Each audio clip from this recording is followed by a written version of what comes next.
And then the fourth program, which is really the one I'm going to dwell on a little bit more tonight because it really was the impetus for our panel this evening, is called Community Volunteers. And this is our newest program. And what we are trying to do there is really take alumni with experience, of any age, but with some experience and skill sets they can bring to bear to nonprofit organizations. And unlike the fellows who are paid for their efforts, the idea behind Community Volunteers is this is a volunteer project. So these are pro bono consulting projects in a way, really, with organizations. And the idea is that these are projects that are critical to the organization, where we've actually worked directly with the executive directors of these organizations to identify meaningful projects, and where the people doing the work can then build their skills, build their networks, and give back in a meaningful way, and hopefully have some fun and meet some interesting organizations and people. If you haven't already picked up, at the end you can pick up a flyer that has a description of all the different programs and partners that we currently have. We are looking for people to fill those, so this is a little bit of a plug. So if you're interested, please see me or Rachel after the event, and we'd be happy to tell you more about it. I do want to point out that Eric Clark is here. He is with Splash, which is one of our other partner organizations. And so if you have specific interest in the Splash programs, you can talk to Eric afterwards as well. Will you be able to stay a little while? Yes. Great. What did I miss? Oh, the one thing I did want to point out is we are hoping to actually have one or more of our community volunteers, people actually present to our Princeton AlumniCorps board in the fall. So it would also, if you were interested in getting involved, give you an opportunity to meet some of the board members that we have at Princeton AlumniCorps. So I think with that, I do of course want to point out that Petey Greene is one of the organizations that where we do have a project identified, and again you can find out more about that, and I'm sure we'll end up talking about it tonight. So we are highlighting with this panel tonight one of our partner organizations and going in depth, and this will be the first in a series where we hope we can also shed light on some of the other organizations that we've come in contact with. So with that, I will turn it over to Rachel. Hello. So first I want to thank everybody for coming tonight. We're really excited to see so many people here, and it's wonderful because I know some of you are familiar with AlumniCorps and have been to our events in the past, but some of you have said that you have never been here to our offices, so we're really excited to have you tonight and hope that this is just the beginning of, this event. We'll have other events like this, and please, read our literature and get to know what we're all about, because I think there's a lot of exciting ways to get involved with our organization. I also just want to thank our panelists for being here. I'm really excited to have them tonight and have them give their time, and you're going to hear from them in a minute. You have their bios, so I'm not going to spend some time, getting into great detail. They're going to share their own personal stories with you, but we hope that you get inspired by what you hear and are motivated to get involved in volunteering. And as Cap said, we have right over here, we have descriptions of the projects. We have some really wonderful organizations that we're working with. So please take some time to look at the projects, and if you yourself are not able to volunteer, please spread the word with your friends, your colleagues, other people you know that want to get involved. So I also just wanted to, so first let me introduce the panelists. So this is Natasha Japanwala. She's a current student at Princeton University, and she volunteers with the Petey Greene Prisoner Assistance Program. And Walter Fortson here is, he spent some time in prison, and you'll hear his story. He has an incredible story to tell about turning his life around and really devoting it to helping others, and he's going to tell you more about his story in a minute. And then we have Jim Farrin, who graduated from Princeton as well, and started the Petey Greene Prisoner Assistance Program and is working with Walter to bring educational opportunities to prisons. So I also wanted to tell you a little bit about just what to expect this evening. They're going to share their stories, as I mentioned, and we just ask that you hold any comments or questions until we open the floor. We realize that everybody is here to interact and listen to our panelists, so we've timed accordingly, and we're going to have some time for structured Q&A, but then also at the end of the panel, there's going to be time for you to approach the panelists and ask questions directly. So with that in mind, I'm going to turn it over to Jim, who's going to share his story with you. Thank you, Rachel. Sure. It's a pleasure for me to talk to you all this evening about something that's very close to my heart. And Rachel asked me to share something of my background in about 92 seconds. So here we go. I was the only child of a Navy admiral who was an All-American basketball player, captain of the Navy tennis team, and he was number 3 at the Naval Academy. But he always used to tell me, but Jimmy, I was number 1 my senior year. And so I would say, oh boy, what a role model. And he was a great role model. But I came up in 13 schools in 12 years because of the Navy. And some people say that's why I'm so mixed up, but I hope you all understand that. But it was a great upbringing, and I got into Princeton, which was my first choice, as because of my tennis. And very secondarily because I was reasonably good in studies. But tennis really was my projectile. And I did a lot of things that were against the grain. From Stanford Business School, I went into international business. Before that was kind of a normal thing to do. And I met my wife to be there. And people ask me what I majored in at Stanford Business School. I say I majored in Marianne. Forgive the bad pun, but her name was Majors, and believe me, I did. Went up and down, going into San Francisco and back, entertaining her. The odds were 6 to 1. There were 6 women to every man out there, and that was my first experience at coeducational education. Went to Exeter before Princeton. So at any rate, we ended up going into an international program. We were in 9 overseas countries in 17 years, which was a kind of a fascinating upbringing. Being a competitor, a tennis player, my objective was go as far as you can, as fast as you can, make as much money as you can. And then I came home and joined 2 organizations, one of whom fired me. And that was a very interesting experience, and I refused to back down and let a bunch of people go that they wanted me to. It caused me to rethink about everything that I was going to do, and I went into education for a while, had a couple of entrepreneurial projects, and taught for the American Management Association, interim CEO at a solar energy company, driving my wife nuts, who said, when are you ever going to stop working? She then got the idea to go to Princeton Theological Seminary, and that was a wonderful thing to do for me because it gave me a chance to come back to Princeton, a town I really love. And came back here and I thought, what in the world am I going to do? And I had a call from a classmate who had this dream of starting a prisoner assistance program at Princeton, and he said, Jim, I will fund it. All I want you to do is run it. And I said, Charlie, look, I'm way too busy for this at this time, but I might help you out on the board. That 2 hours later, my wife went to a reunion of the Princeton Theological Seminary. Sitting right to her left was a gentleman. She said, what do you do? And he said, I'm a chaplain at the A.C. Wagner Institute. He said, oh, what a coincidence. My husband was telling me today that he just got a call. You send that man down to Wagner. We need him. We need Princeton volunteers there. It's always been our dream. Walked in the door of the prison. I saw this huge man. His name is Alfred Kendall, and he said, we need Princeton volunteers, Jim, and I know, I can see looking at you, you're going to bring them.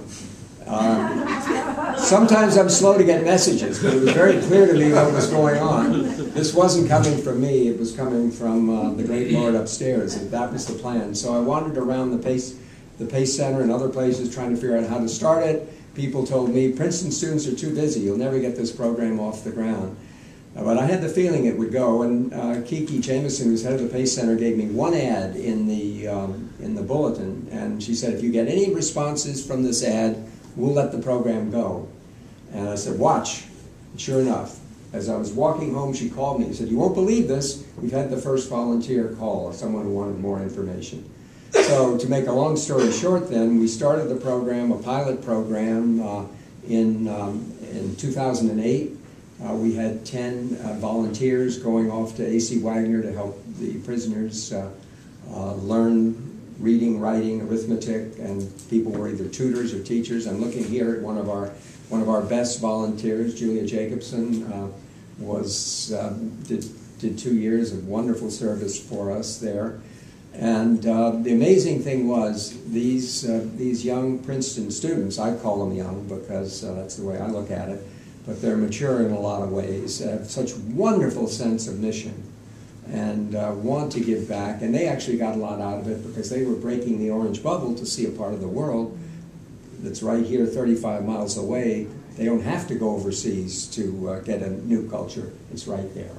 And they've gotten a tremendous amount out of the experience, as they've told me in our year-end surveys. The prisoners are blown away that someone would come from Princeton to help them and not be paid anything. And of course, for the prisons, it's free labor. So that's how we started. That's a little bit about the program. But the real heroes of the Petey Greene Prisoner Assistance Program are people like Julia. I'm just the organizer and the mouthpiece for it. And I'm really honored to be on this panel and to be sitting next to Walter Fortson, who I'm going to introduce, and he'll introduce Natasha after that. Walter is somebody who I met, who came and talked this September to a big group of Princetonians and talked about the importance of choices. He is a remarkable man. He took some education courses at Mountain View Prison, and you've seen that he was a very great student. He today is at Rutgers. He has a 3.7 average. He's gotten a Truman Scholarship, which goes to about 60 people in the nation out of 600 applicants. He showed me his appointment book tonight, and today he has about 16 engagements a day for the foreseeable future. And believe me, if ever there was a justifiable celebrity, it's Walter Fortson. He's a wonderful man, and I think we ought to all give him almost a standing ovation, but certainly a big hand.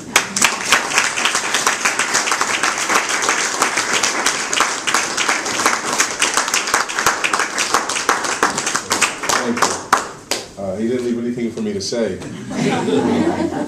But, so yeah, just briefly, my name is Walter Fortson, and I'm originally from Philadelphia, Pennsylvania, and I grew up like in a lower middle class neighborhood where, you know, we weren't exactly poor, but we didn't have a lot of money.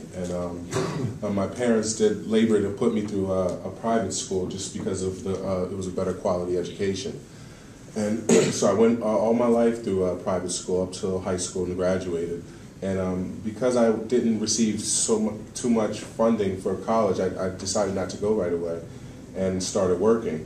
And I found myself in a job that would pay for me to go back to college. And so I started to go to Temple University in 2005. And I also was studying business, but not international business. It was human resources management. And a kid at this time, you know, working and in school, I didn't really appreciate it. To me, it was moving too slow. I wanted to start a business, and I began to save up some money, and I also got some money refunded to me from the school. So I decided to try to start a business on my own. I said, I'll go try to sell cars. And I went to auto auctions and started buying a bunch of cars, and I had a mechanic I was working with, and things were going okay until he stopped fixing the cars, and I was stuck with like 6 of them. So I just sold them on and figured, you know, what else could I do? At this time, I'm just having fun, you know, trying to make money work for me, trying to see if I can figure out how this thing works. So then I took the money from all the cars, I just got rid of them, and then started going to Manhattan, and there were like street hustlers there who have like warehouses full of sneakers. So I started buying those, as many as I could in one trip. I mean, I would pack a minivan full of sneakers and come back home and like sell them all on eBay. So this did exceedingly well. And I ran into a problem that it was just a time issue because I was still in school and I was still working full time. And that was the catch. I still had to work full time, but then I was still taking a full load in school. I was taking one 3-hour class 4 nights a week. So it was still 12 credits, and that was full time. But I wanted to like devote time to this business because what I found myself doing is I would get off of work and I would try to shoot home, figure out how many sneakers I had to ship, then get it to the post office 3 seconds before they close, and they would be so mad at me because I'm walking in with 20 boxes of sneakers ready to ship, and then shoot off to class and try to get there on time. So I ran into the time issue, and I kind of like reasoned it in my own mind. I said, well, this is doing really well. You know, I'm making a couple of $1,000 every 2 weeks, and at this rate, I'm 19, 20 years old. I can pay to go to school. So I'm going to quit the job, try to really stabilize this business, you know, maybe even open up a storefront property and, you know, become a millionaire by the time I'm 30. That was the plan. So I did that. I quit, and then I tried to stabilize the business. But I also adapted a lifestyle of fast money. You know, I was never a little kid, but I was this young kid, and I was like the man. I'm an inner city kid. I got all this money, and it's like I don't have to worry about cops, you know, knocking me over because I'm not really doing anything that's, in my mind, illegal. And you know, I'm going out and I'm hanging out with my friends, and you know, there's a bunch of girls, and so I adapted this lifestyle along with that. And on top of that, my parents moved out. I had a son. I taking care of the house now, paying a mortgage, you know, car insurance, bills. So then I had the carpet pulled from under me when the PayPal, the company that everybody paid me through, said, listen, if you got to give us some notification or some type of paperwork to let us know that these sneakers you're selling are legitimate, you're acquiring them legitimately. And obviously I couldn't say, you know, Akbar in New York was supplying me with sneakers. Like, they wanted to see some paperwork.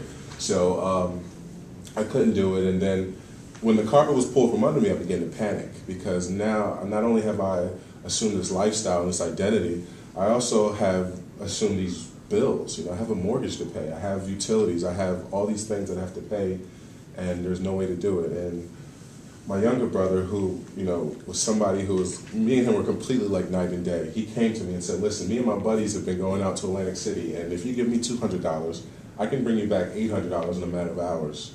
And from then I was hooked. I was like, you got to show me what you're talking about. And what he was talking about was selling crack cocaine. And from that point, I mean, again, you know, looking at it like a business, you know, this is a business opportunity. This is something that can really, you know, get me to that peak that I wanted to hit, and I wouldn't have to do it forever. And so I sold it to myself after he sold it to me. I brought myself to grips with it and said, this is what I'm going to do. And you know, I did it for a long enough period of time to where it started not to even matter to me anymore. Like, I mean, at first, you know, there was this conscious thing where, like, oh, I'm not doing the right thing. Then it was quickly justified by, you know, thinking, well, if I don't do it, somebody else will. And so I did it for about a year before I got caught, and then sent to prison, subsequently sent to prison. And I remember the day that I got caught, I had a gun to my head. The officer pulled me out of the car, put a gun to my head. He pulled me over because I was double parked. I had like this big bright red truck with a bunch of chrome modifications on it. I mean, I was down in Atlantic City with Pennsylvania tags, like riding around in this truck screaming, arrest me, kind of. So obviously, I mean, I was double parked in front of the worst place that you could have been in Atlantic City, like, with this truck. So, I mean, he knew that I was there for only one of two reasons. Either I was buying something or I was selling something. So he pulled me over and made the arrest. But he did go as far to say that, you know, listen, we got a lot of stuff here. You're pretty much done. And that was the attitude that I took into prison, you know, for a long period of time. I mean, I tried to remain positive, but I really did think that it was over. I mean, I understood the societal stigma of being a felon. I understood coming back into society, being you know, coming back into society from prison and having that stigma as a felon, but not only a felon, a drug dealer. And then I did have guns in my truck, so then there was also the weapons charge, you know, a gun-toting drug dealer. I understood, you know, how that would be looked at and how I would have to deal with that.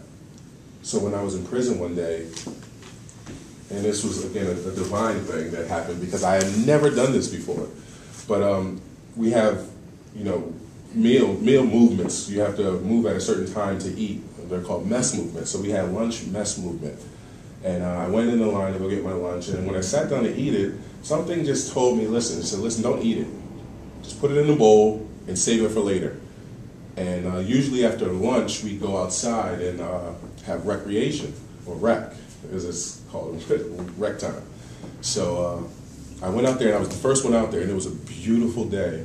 It was like a nice spring day, like clear skies, and I was just out there, and it was serene. It was so tranquil. I was just You don't get that a lot in prison. You don't find spaces where you find yourself by yourself where there's nobody to interrupt you.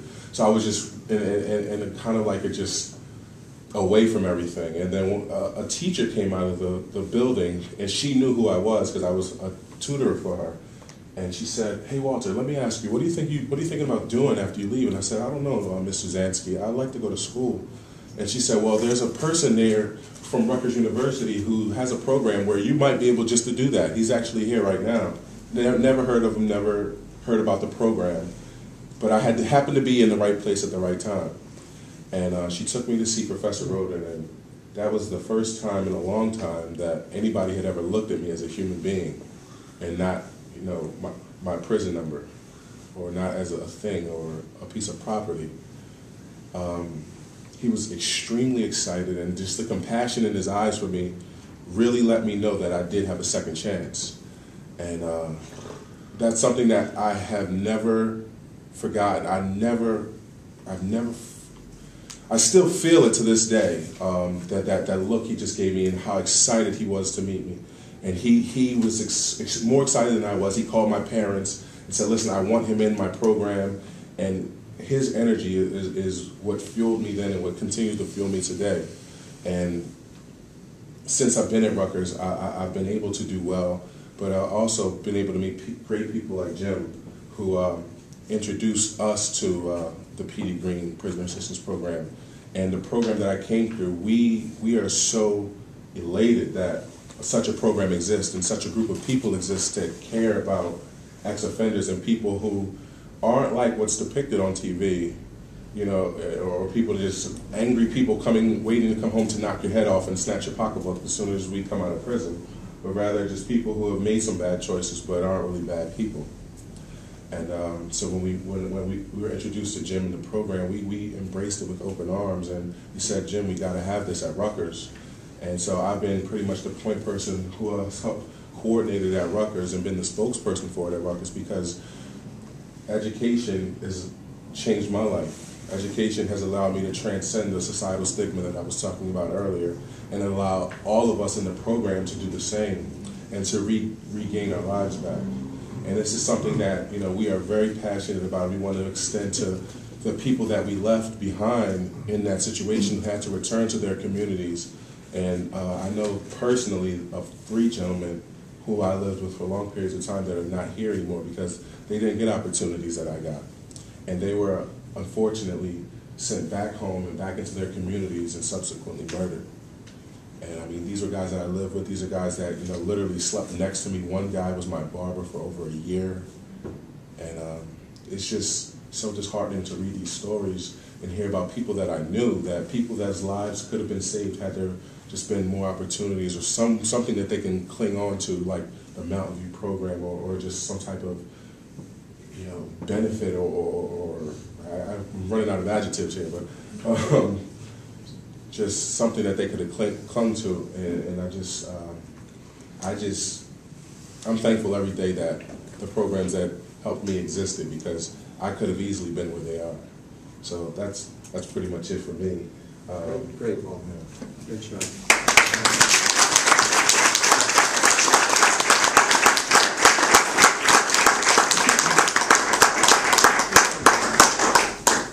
So Natasha, I'd love to hear Okay, reaction to Walter and Jim. Great. So I volunteer at the Petey Greene Prisoner Assistance Program, and I started my freshman year when my residential college advisor sent me an email over the summer introducing herself. She was like, "Oh, hi, I'm a senior. I'm going to be a residential college advisor. This is what I'm majoring in. And, by the way, I volunteer with the Petey Greene Prisoner Assistance Program. And I've done a lot of community service work in high school, and I thought, that sounds really interesting. I'd love to tutor at a prison." So I sent her an email and said, put me in touch with the program, and that's where it started. The first time I went to a prison, I was like, this is going to be the tutoring program I'm going to be a part of. And then I got to the prison, and I found out that I'd be tutoring in the maximum security unit. And I was excited to start, but I was also very nervous. I'd never been inside a prison before, and to just walk into the maximum security unit of a prison was very nerve-wracking for me. And then I met the inmate I was working with and that I tutored, and he was a wonderful person. We had a great conversation. I learned so much about what it was like to be an inmate, what it was like to be in prison. It was one of the best conversations I've ever had. And so, you know, that's where it started. That was my first time tutoring. And since then, like, going to a prison, like, for 2 hours every week, I go every Friday morning. I usually tutor inmates who are working towards their GED in math. I'm not very good at math. So I really don't feel like I'm making a difference. But, you know, I feel like I explain to them basic concepts that they understand. Hopefully they'll do well on their GED exam because of that. But what's really valuable is just conversations I have. So once I was tutoring an inmate, and we were working on the English part of the GED after we finished the math part, and he had to write an essay, and the essay prompt was, you know, when in your life did you feel like you, what was the most successful moment in your life, or when in life have you really felt successful? And I said, oh, you know, this is a great prompt, why don't you think of something? And then we'll write the essay. And he said, I can't remember a time I've ever felt successful. And from that, we had this conversation. I said, you know, think about your life, think about when you might have felt successful. And I feel like I really made him think about small moments in his life that he didn't consider successes before, but after our conversation, he did. And then we wrote his very first essay. Because, you know, he hadn't been to school, like he'd been missing school since he was very young, and he said, you know, I don't remember what it's like to write an essay. So it was just something very small that I helped him do, but probably made a big difference to him. And that's why I love doing this program. I feel like every time I go to a prison, I help someone in a small way. And to be very honest, they help me more than I think I helped them. This has been so much more than a tutoring program for me. It's been a huge component of my education. I didn't know much about mass incarceration when I first came to Princeton. I'm from Pakistan, so I didn't know that mass incarceration was such a huge problem in America. When I started tutoring with Petey Greene, I said, oh, you know, this is really interesting because I was always against the idea of punishment and of people just ending up in prisons for reasons that don't make much sense. And that was just a very naive way to start this program. And, you know, since tutoring, I've been learning more about the problem of mass incarceration in this country. And, you know, so the Petey Greene program is one way of providing inmates with education to better prepare them for when they leave prison, to provide them with resources that will help them integrate into society or communities they left in a way that you know, will hopefully allow them to get back to their educations or get better jobs. It also provides them with a lot of motivation while they're in prison. But, you know, through Petey Greene, I learned that I wanted to learn more about mass incarceration and how it affects different communities in different states. So I led a breakout trip called Female Incarceration in Oklahoma over fall break, and a group of Princeton students went with me. We visited different states in Oklahoma, we visited different nonprofits, and I learned, you know, of the need for education programs in prison, but also re-entry programs and faith-based programs, and it was a really valuable experience. And so I came back, I'm still volunteering with Petey Greene, but I've had other experiences that I can compare my Petey Greene experience to. And I'm learning more and more about this issue, and I'm learning more and more about different programs that can be, you know, that can be initiated and developed, different ways that this one big issue can be approached and how it can be broken down and how the millions of people it affects can be helped. And so this summer I'm going to be working at a faith-based organization in Harlem that provides, that sort of mobilizes other faith-based organizations to provide ex-offenders with resources when they enter their community after coming home from prison. So basically, I think it's so wonderful. I'm an English major. I wouldn't have had a chance to learn this much about the issue. And even if I had, I probably would have read a news article and like, oh, you know, this is such a huge problem. But I really feel like each step of the way, I'm learning more and more about how differences can be made, and I try to make a difference in my own way, and it's just been immensely valuable. Yeah, as I said before, it's been one of the best parts of my Princeton experience. So.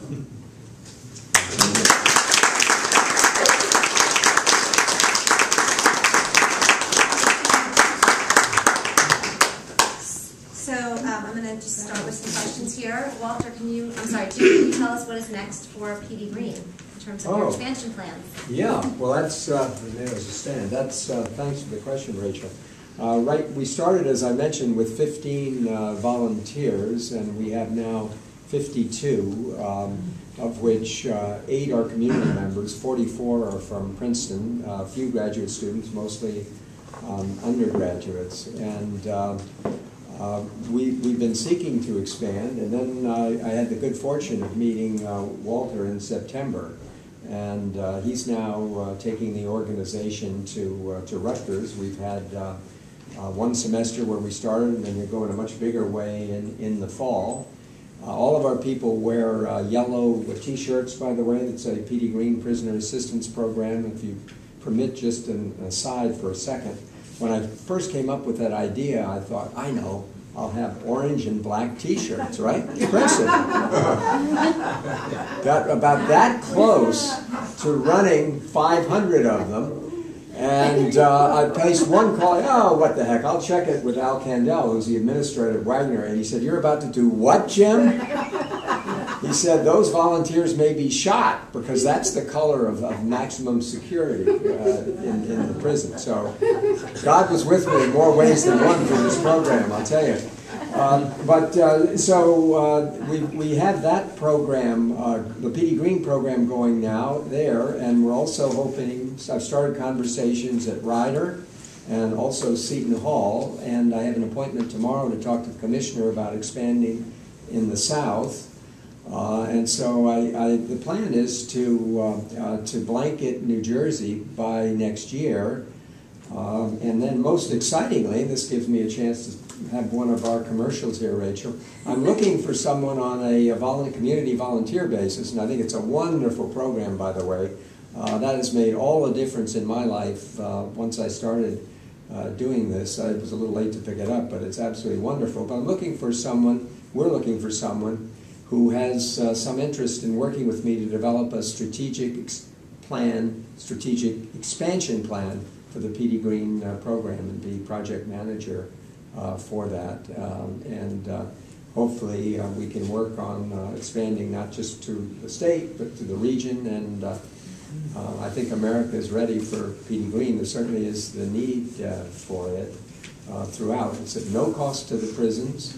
And the students are a wonderful resource, as you hear from Natasha and Julia out there. So it's a marvelous thing that they're doing, marvelous thing, and it helps, as Walter said, the inmates. Education is the one chance of the 2.3 million people who are incarcerated. We know how hard it is to get a job, just a job in general.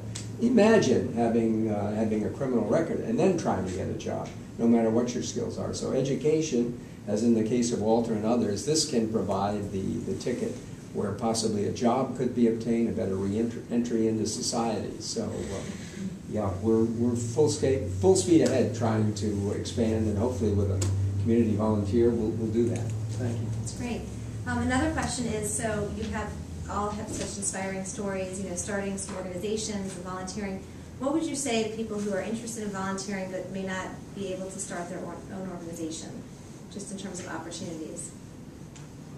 I would say that you don't have to start an organization to make a difference at all. I mean, just giving of yourself and just being genuine, you can affect so many different people.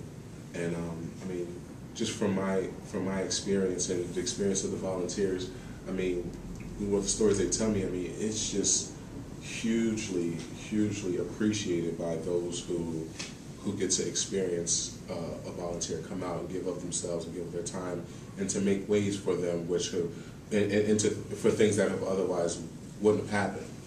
And so just becoming there's so many that you can be a part of. Just to, if you didn't have the resources or the time or the availability to start something, I would highly recommend that you see what's already out there and then become a part of that, because you just never know who you'll meet in the path and the lives that you could change just by being a part of something. And just to give you a little idea of the mechanics, if you're in the Princeton area, we provide the transportation to and from the of the prison, and we have a wonderful driver, Haitian, who has not missed a pickup. He's had over 2,000 pickups at the university and the prison without missing. Remarkable commitment to the program. He loves that. But what we need is 3 hours, either in the morning or afternoon, 1 day a week. It's the pickup is at 7:20 in the morning, back about 10:20 in the afternoon. It's 12:20, back at 3:20. I know I'm getting into mechanics, but I thought try to frame that, and we'd love to have volunteers from this group, or if you have friends that might be interested in doing some of this marvelous work, we'd love to talk about it with you. Okay. Another question. So, you've all channeled your desire to give back into volunteer work.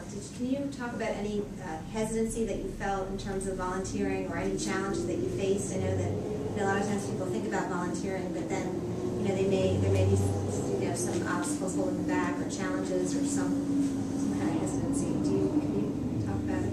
Yes. Go. I mean, one's always hesitant to make a commitment because it is a time commitment, and sometimes you're busy and you feel like, 4 hours every week is a lot. But once you start volunteering, you build relationships with the people you work with. So working with inmates at a prison, like, you want to go back the next week because you want to finish what you started the week before, and you know that they're like expecting you to come, and they'd be extremely disappointed if you didn't show up. So it becomes its own motivation once you start. It's just a matter of beginning.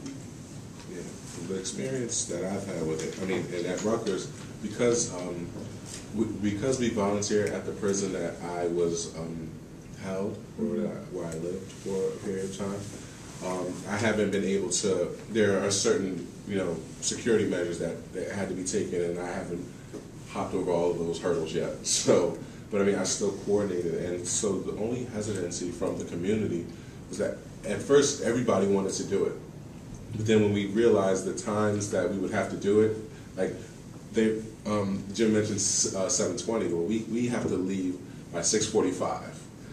And so for undergraduate students, getting up at 6:45 is like almost next to not happening. And so out of a good 50 applicants, we got a good between 10 and 15 consistent volunteers.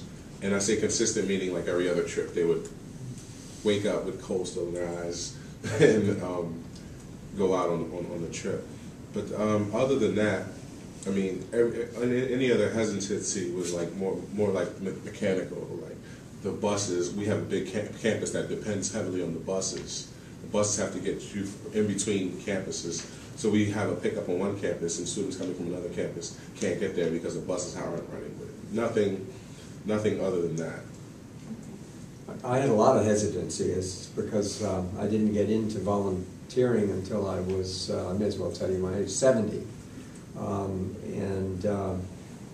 So I was hesitant because I thought, well, why go into that volunteering sector? I make more money elsewhere. That's what I've been doing. Why should I step aside and do that? But I can tell you from having taken the step, this is the best job I've ever had in my life, by a mile. The feeling that you get when you're working with outstanding young people and knowing that you're helping perhaps the most needy population in America. I can't put it into words, but I can tell you that once you get that feeling, there's nothing like it. Nothing like it. Okay, and can anybody talk about aspects of your experience that were unanticipated in terms of what you were thinking about when you first decided to volunteer or get involved in volunteering? I didn't think it would end up becoming such a big part of my life. This is an issue I really, really care about, and it's informed a lot of the other things I do. I thought it would just be like a weekly commitment. I thought it would be a community service thing, but I've ended up really dedicating a lot of time to this issue and thinking about it, and so I didn't anticipate how much it would be a part of my life. For me, it was kind of the same thing Natasha was saying. Although I'm not a Petey Greene volunteer yet, I did begin tutoring while I was in prison. I tutored peers and even some older people when I was shifted around to other places. And I'll never forget this one guy. His name was Anthony. He was 50 years old, and he was African-American male, fluent in Spanish. And I was tutoring him because he was illiterate. Couldn't read a word. And I was just mind-boggling. I said, but you're fluent in Spanish. And he said, well, I did a lot of time in prison, and I was around a lot of Spanish people I had to worry about, so I had to learn the language to make sure that I was safe. Self-defense. Yeah. But he got a letter one day, and he came rushing to my room, and he said, man, can you read this for me? So I read the letter for him, and I said, you know, I'll help you writing back. And he just was looking down, and I said, what's the matter? And he said, you don't know how much I wish I could do what you just did, and how people take it for granted. So, I mean, it was at that moment that I realized that this is something that I wanted to do for the rest of my life. I think the hesitancy that I've seen is the unknown that happens with the prison. And Walter would know this obviously very well, but a great many times unpredictable things will happen there. There could be a lockout where there's some problem, prisoner-on-prisoner violence, and you're there, and then you just have to go back, and then people get the idea, well, gee, what's the point of that?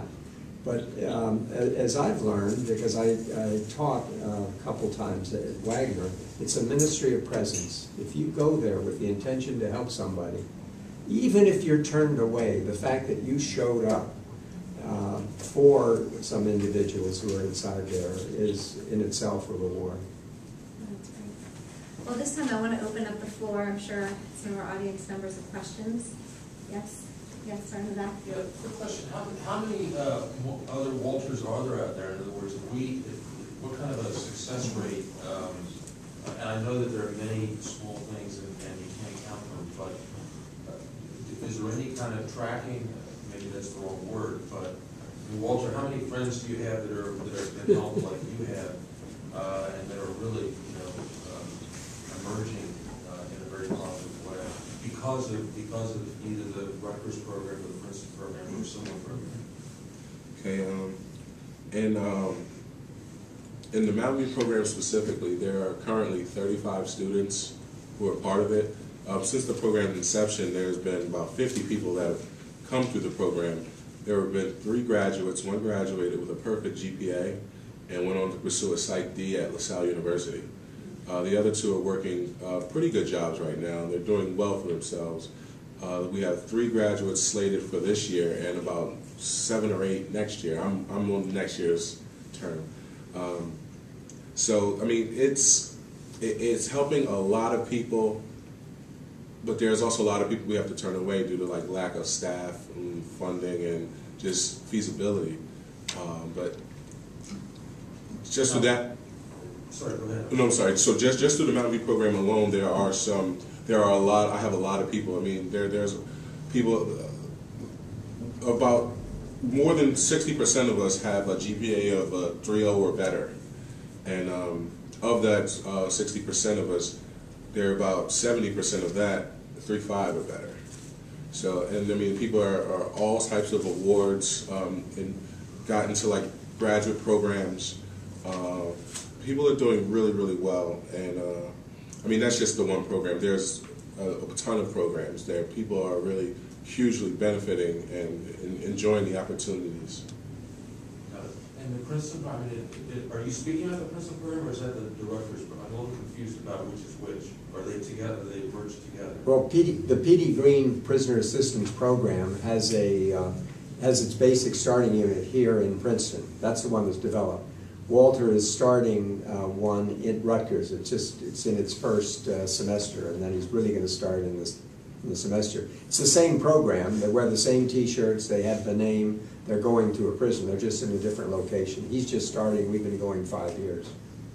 Got it. But the professor that you saw in the prison that one day was... That was Professor Donald Roden, and he started a program called the Mountain View program.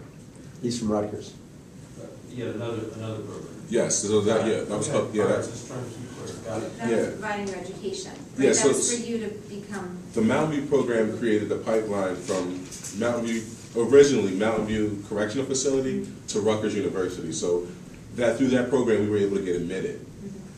the Petey Greene thing is what we started. Students that came through that program at Rutgers, we founded a student organization. And once we found out what Jim was doing over here, we said, oh, we got to bring that to Rutgers. So we have a Petey Greene component at Rutgers now because of Jim under the Mountain View program. Got it. Thank you. Okay, another question. Go ahead, yes. Much of the emphasis has been on rewards that one has working with individuals, inmate or student.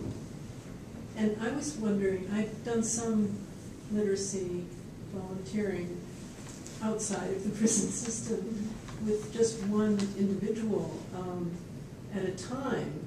And that was sort of because she or he would sign up with a literacy organization with a special need. For example, I would like to be tutored to be able to write better or something like that.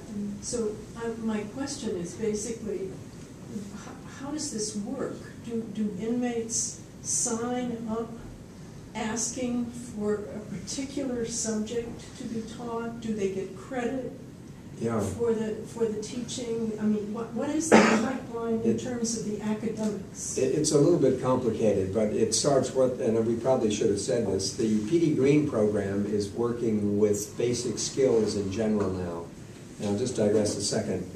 In New Jersey, we have something called the Prison Education Act, which was a wonderful bill signed by Corzine just before he went out, which mandates that all prisoners who are in for 10 years or more have to receive up to a 12th grade education, 5 years up to 9th grade. So there's a tremendous pressure now to get these people into basic skill improvement, which is where we're focusing. And that's reading, writing, and arithmetic, essentially. But above it, well, nothing is ever that defined in a prison. The attempt is a one-on-one, but basically what one tries to do is you try to see the needs of the prison and match that with the volunteers who are going in. Sometimes it's one-on-one and you stay a whole long time. Sometimes it's 1-on-3. Sometimes it's 1-on-0 because the person you have the appointment with doesn't show up. Such is the nature of working with the prison. But in addition, you see, and this is the thing about this whole area, there's just so many areas to go into. There's also degree granting programs above and beyond the GED and high school area. Natasha referenced that she was helping people with GEDs. That's another set of parameters and programs. There's also degree-bearing programs. There used to be Pell Grants. Now there used to be Pell Grants, exactly. So wonderful. All of these areas are open, and what Petey Greene has tried to do is just focus in that one space that I just described, of basic skills. I mean, if you look at Wagner, one of the institutions we go to, 35% are illiterate and another 15% are semi-literate, and about 5 to 10% are potentially Walters. That's my experience now, because I taught and I had 28 students, and I had 3 who I could have put down, I could have seen go into Princeton, and I bet they would have gotten through Princeton just fine. So that's also one of the complexities of the prison system in terms of how do you reach that diverse populace with a single teacher and the tutors. That's why they're so important, because they can go in and supplement. Jim, I have a question. Sure.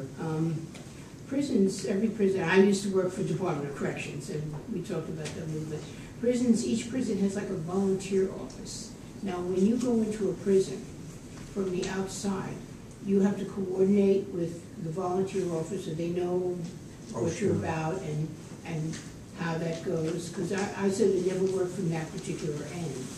The volunteer office, I think, has unfortunately become cost-cut in general. It's now you're working with the education department. So, but in other words, there is a way in. Oh yeah, it's through the education department who plans the classes, as the question we just had here, finds what inmates go in, and we try to match it with the volunteers. Yeah, absolutely. That's good. And you ought to do a senior thesis on what you were just talking about. That would be a phenomenal senior thesis. She's a great writer, by the way. She didn't say that. She's a great poet and writer. So. Well, the next thing is then do your master's degree. No, I was so impressed with the way you spoke about what you do. You know, it's not your major. It's obvious that you could do a lot with what you were just talking about. But that's why it's so important, because I wouldn't have gotten it otherwise. That's right.